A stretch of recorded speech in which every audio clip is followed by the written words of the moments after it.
Unit 2 chief की दावत। लेखक भीष्म साहनी। आज मिस्टर श्यामनाथ के घर चीफ की दावत थी। श्यामनाथ और उनकी धर्मपत्नी को पसीना पोंछने की फुर्सत न थी। पत्नी ड्रेसिंग गाउन पहने, उलझे हुए बालों का जूड़ा बनाए, मुंह पर फैली हुई सुर्खी और पाउडर को मले और मिस्टर श्यामनाथ सिगरेट पर सिगरेट फूंकते हुए चीज़ों की फेहरिस्त हाथ में थामे एक कमरे से दूसरे कमरे में आ जा रहे थे। आखिर 5 बजते बजते तैयारी मुकम्मल होने लगी।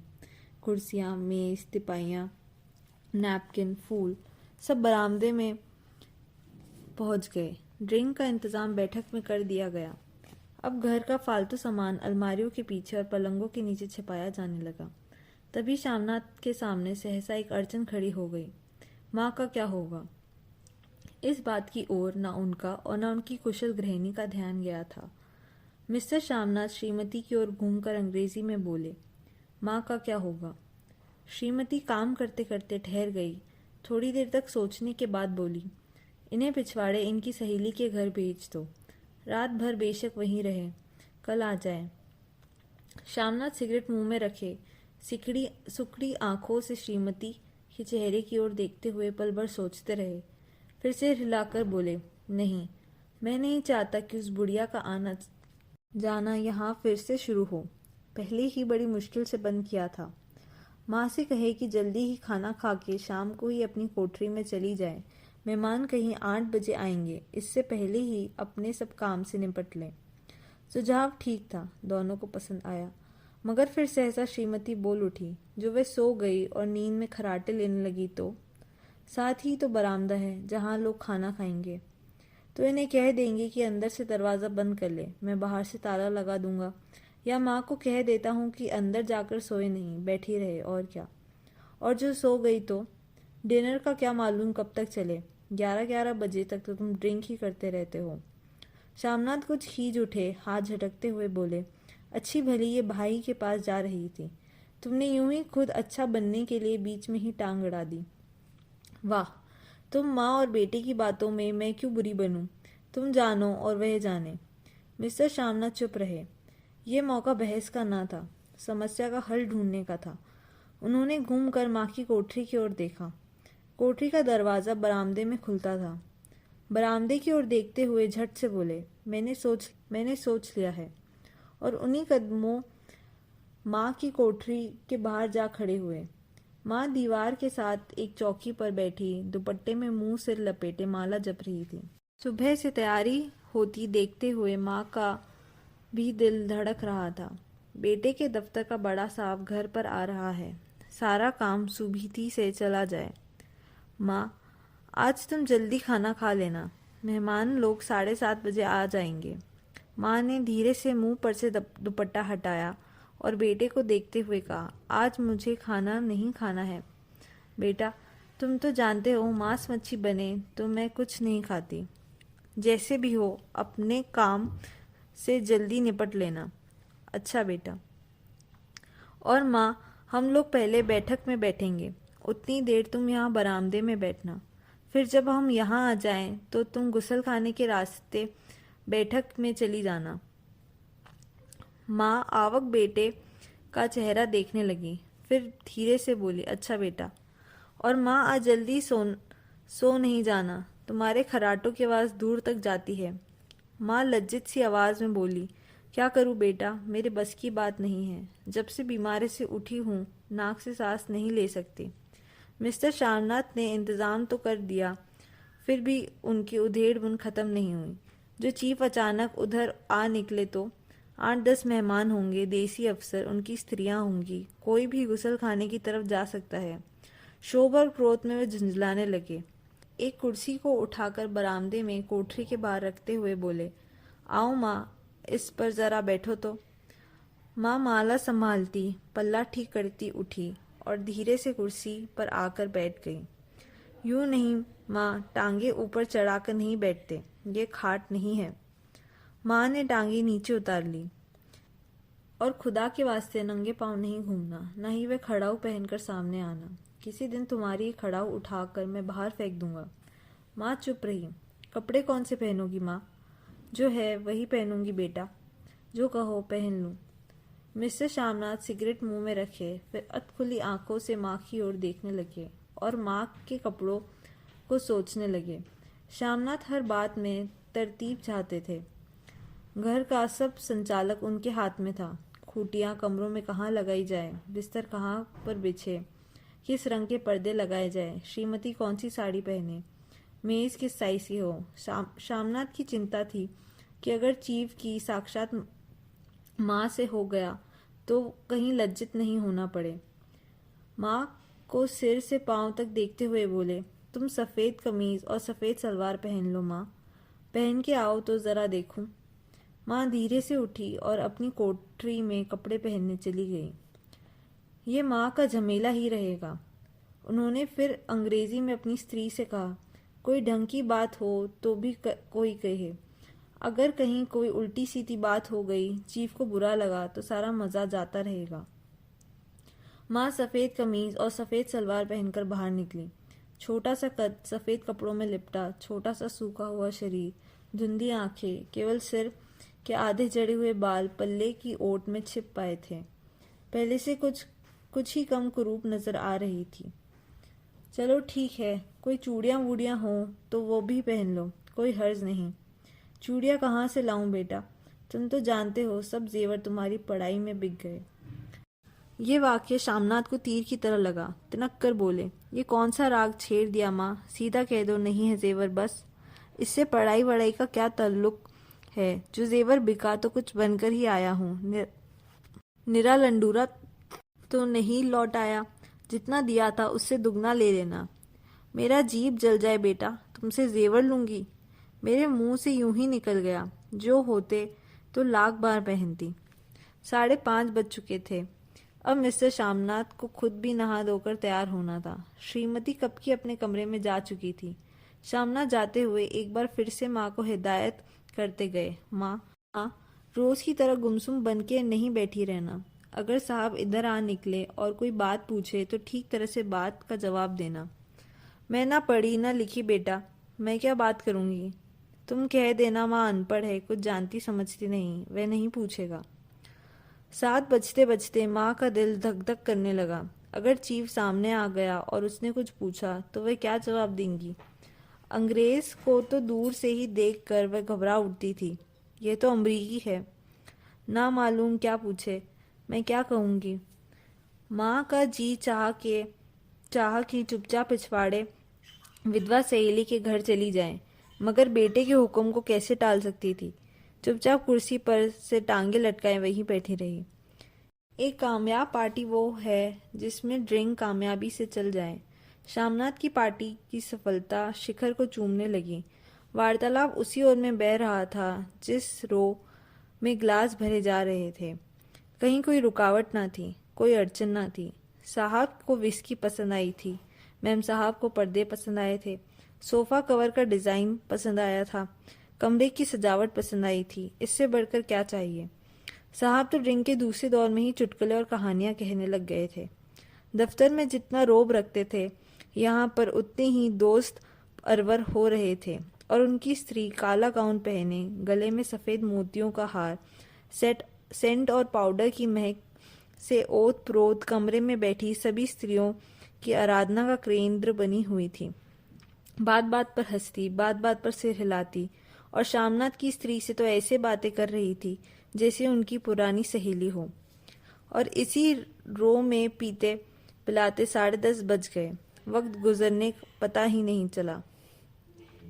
आखिर सब लोग अपने अपने गिलासों में से आखिरी घूंट पीकर खाना खाने के लिए उठे और बैठक से बाहर निकले। आगे आगे श्यामनाथ रास्ता दिखाते हुए, पीछे चीफ और दूसरे मेहमान। बरामदे में पहुंचते ही श्यामनाथ सहसा ठिठक गए। जो दृश्य उन्होंने देखा, उनकी टांगें लड़खड़ा गई और क्षण भर में सारा नशा हिरन होने लगा। बरामदे में इन कोठरी के बाहर माँ अपनी कुर्सी पर ज्यों की त्यों बैठी थी, मगर दोनों पांव कुर्सी की सीट पर रखे हुए और सिर दाएं से बाएं और बाएं से दाएं झूल रहा था, और मुंह में से लगातार गहरे खराटों की आवाज आ रही थी। जब सिर कुछ देर के लिए टेढ़ा होकर एक तरफ को थम जाता, तब खराटे और भी गहरे हो हो उठते, और फिर जब झटके सी नींद टूटती तो फिर दाएं से बाएं झूलने लगता। पल्ला सिर पर से खिसक आया था और माँ के झरे हुए बाल आधे गंजे सिर पर अस्त व्यस्त बिखर रहे थे। देखते ही शामनाथ क्रुद्ध हो उठे। जी चाहा कि माँ को धक्का देकर उठा दें और उन्हें कोठरी में धकेल दें, मगर ऐसा करना संभव ना था। चीफ और बाकी मेहमान पास खड़े थे। माँ को देखते ही देसी अफसरों की कुछ स्त्रियां हंस दी कि इतने में चीफ धीरे से कहा, पुअर डियर। माँ हड़बड़ा के उठ बैठी। सामने खड़े इतने लोगों को देखकर ऐसे घबराई कि कुछ कहते ना बना। झट से पल्ला सिर पर रखती हुई खड़ी हो गई और जमीन को देखने लगी। उनके पांव लड़खड़ाने लगे और हाथों की उंगलियां थर-थर कांपने लगी। माँ, तुम जाके सो जाओ। तुम क्यों इतनी देर तक जाग रही थी? और खिसियाई हुई नजरों से शामना चीफ के मुंह की ओर देखने लगे। चीफ के चेहरे पर मुस्कुराहट थी। वह वहीं खड़े खड़े बोले, नमस्ते।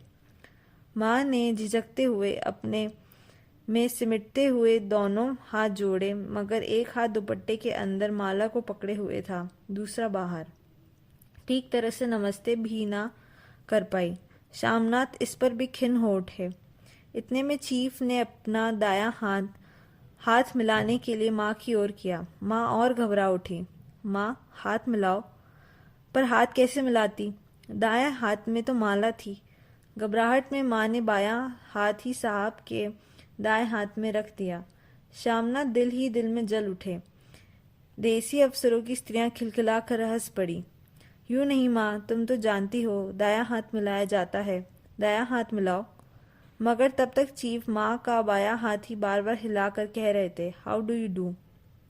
कहो माँ, मैं ठीक हूँ, खैरियत से हूँ। माँ कुछ बड़बड़ाई। माँ कहती है, मैं ठीक हूँ, कहो माँ, हाउ डू यू डू। माँ धीरे से सकुचाते हुए बोली, हो डू डू। एक बार फिर से कहा उठा। वातावरण हल्का होने लगा। साहब ने स्थिति संभाल ली थी। लोग हंसने चहकने लगे थे। शामनाथ के मन का शोभ भी कुछ कुछ कम होने लगा था। साहब अपने हाथ में माँ का हाथ अभी भी पकड़े हुए थे और माँ सिकुड़ी जा रही थी। साहब के मुंह से शराब की बू आ रही थी। शामनाथ अंग्रेजी में बोले, मेरी माँ गांव की रहने वाली है, उम्र भर गांव में रही है, इसलिए आपसे लज्जाती है। साहब इस पर खुश नजर आए। बोले, सच? मुझे गांव के लोग बहुत पसंद हैं। तब तो तुम्हारी माँ गांव के गीत और नाच भी जानती होगी। चीफ खुशी से सिर हिलाते हुए माँ को टकटकी बांधे देखने लगे। माँ, साहब कहते हैं कोई गीत सुनाओ, कोई पुराना गीत, तुम्हें तो कितने याद होंगे। माँ धीरे से बोली, मैं क्या गाऊंगी बेटा, मैंने कब गाया है। वाह माँ, मेहमान का कहा कोई टालता है। साहब ने इतना रीत से कहा है, नहीं गाओगी तो साहब बुरा मानेंगे। मैं क्या गाऊं बेटा, मुझे क्या आता है। वाह, कोई बढ़िया टप्पे सुना दो, दो पतर अनारा दे। देसी अफसर और उनकी स्त्रियों ने इस सुझाव पर तालियां पीटी। माँ कभी दीन दृष्टि से बेटे के चेहरे की ओर देखती, कभी पास खड़ी बहू के चेहरे को। इतने में बेटे ने गंभीर आदेश भरे लिहाज में कहा, माँ। इससे बाद हाँ या ना का सवाल ही नहीं उठता था। माँ बैठ गई और क्षीण, दुर्बल, लरजती आवाज में एक पुराने विवाह का गीत गाने लगी। हरियाणी माएँ, हरियाणी बहनें, हरिया ते भागी भरिया है। देसी स्त्रियां खिलखिला के हंस उठी। 3 पंक्तियां गा के माँ चुप हो गई। बरामदा तालियों से गूंज उठा। साहब तालियां पीटना बंद ही न करते थे। शामनाथ की खींच प्रसन्नता और गर्व में बदल उठी थी। माँ ने पार्टी में नया रंग भर दिया था। तालियां थमने पर साहब बोले, पंजाब के गांवों की दस्तकारी क्या है। शामनाथ खुशी से झूम रहे थे। बोले, ओ बहुत कुछ साहब, मैं आपको एक सेट उन चीज़ों का भेंट करूंगा, आप उन्हें देखकर खुश होंगे। मगर साहब ने सिर हिलाकर अंग्रेजी में फिर पूछा, नहीं, मैं दुकानों की चीज़ नहीं मांगता, पंजाबियों के घरों में क्या बनता है? औरतें खुद क्या बनाती है? श्यामनाथ कुछ सोचते हुए बोले, लड़कियां गुड़िया बनाती है और फुलकारियां बनाती है। फुलकारी क्या? श्यामनाथ फुलकारी का मतलब समझाने की असफल चेष्टा करने के बाद माँ को बोले, क्यों माँ, कोई पुरानी फुलकारी घर में है? माँ चुपचाप अंदर गई और अपनी पुरानी फुलकारी उठा लाई। साहब बड़ी रुचि से फुलकारी देखने लगे। पुरानी फुलकारी थी, जगह जगह से उसके तार टूट रहे थे और कपड़ा फटने लगा था। साहब की रुचि को देखकर श्यामनाथ बोले, ये फटी हुई है साहब, मैं आपको नई बनवा दूंगा। माँ बना देंगी? क्यों माँ, साहब को फुलकारी बहुत पसंद है, इन्हें ऐसी ही एक फुलकारी बना दोगी ना? माँ चुप रही, फिर डरते डरते धीरे से बोली, अब मेरी नज़र कहाँ है बेटा, बूढ़ी आंखें क्या देखेंगी? मगर माँ का वाक्य बीच में ही तोड़ते हुए श्यामनाथ साहब को बोले, वे ज़रूर बना देंगी, आप उसे देखकर खुश होंगे। साहब ने सिर हिलाया, धन्यवाद किया और हल्के हल्के झूमते हुए खाने की मेज़ की ओर बढ़ गए। बाकी मेहमान भी उनके पीछे पीछे हो लिए।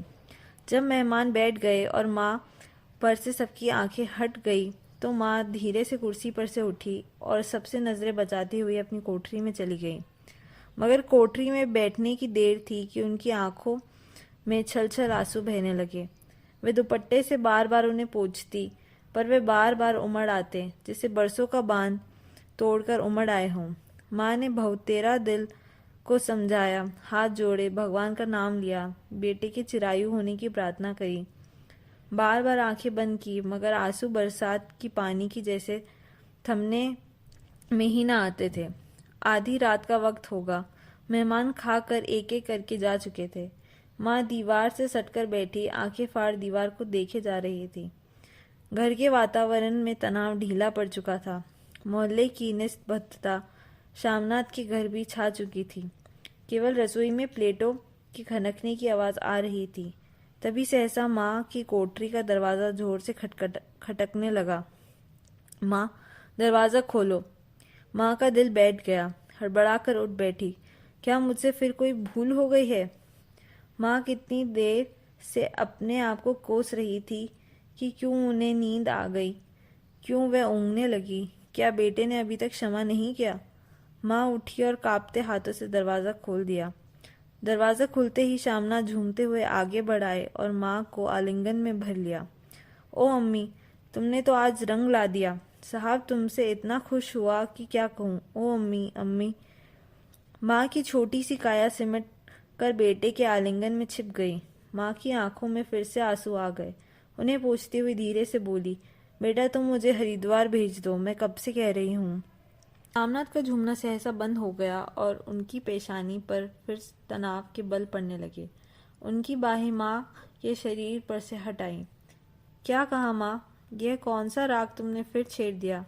श्यामनाथ का क्रोध बढ़ने लगा। बोलते गए, तुम मुझे बदनाम करना चाहती हो ताकि दुनिया कहे कि बेटा माँ को अपने पास नहीं रख सकता। नहीं बेटा, अब तुम अपनी बहू के साथ जैसा मन चाहे रहो। मैंने अपना खा पहन लिया, अब यहाँ क्या करूँगी? जो थोड़े दिन जिंदगानी के बाकी है भगवान का नाम लूँगी। तुम मुझे हरिद्वार भेज दो। तुम चली जाओगी तो फुलकारी कौन बनाएगा? साहब से तुम्हारे सामने ही फुलकारी देने का इकरार किया है। मेरी आंखें अब नहीं है बेटा जो फुलकारी बना सकूं। तुम कहीं और से बनवा लेना, बनी बनाई ले लो। माँ, तुम मुझे धोखा दे के यूं ही चली जाओगी, मेरा बनता काम बिगाड़ोगी। जानती नहीं साहब खुश होगा तो मुझे तरक्की मिलेगी। माँ चुप हो गई, फिर बेटे के मुंह की ओर देखती हुई बोली, क्या तेरी तरक्की होगी? क्या साहब तेरी तरक्की कर देगा? क्या उसने कुछ कहा है? कहा नहीं, मगर देखती नहीं कितना खुश गया है। कहता था जब तेरी माँ फुलकारी बनाना शुरू करेंगी तो मैं देखने आऊँगा कि कैसे बनाती हैं। जो साहब खुश हो गया तो मुझे इससे बड़ी नौकरी भी मिल सकती है, मैं बड़ा अफसर बन सकता हूँ। माँ के चेहरे का रंग बदलने लगा। धीरे धीरे उनकी झुर्रियों भरा मुंह खिलने लगा, आंखों में हल्की हल्की चमक आने लगी। तो तेरी तरक्की होगी बेटा, तरक्की यूं ही हो जाएगी। साहब को खुश रखूंगा तो कुछ करेगा, वरना उसकी खिदमत करने वाले और थोड़े हैं। तो मैं बना दूंगी बेटा, जैसे बन पड़ेगा बना दूंगी। और माँ दिल ही दिल में फिर बेटी के उज्जवल भविष्य की कामनाएं करने लगी। और मिस्टर श्यामनाथ अब सो जाओ माँ कहते हुए तनिक लड़खड़ाते हुए अपने कमरे की ओर घूम गए।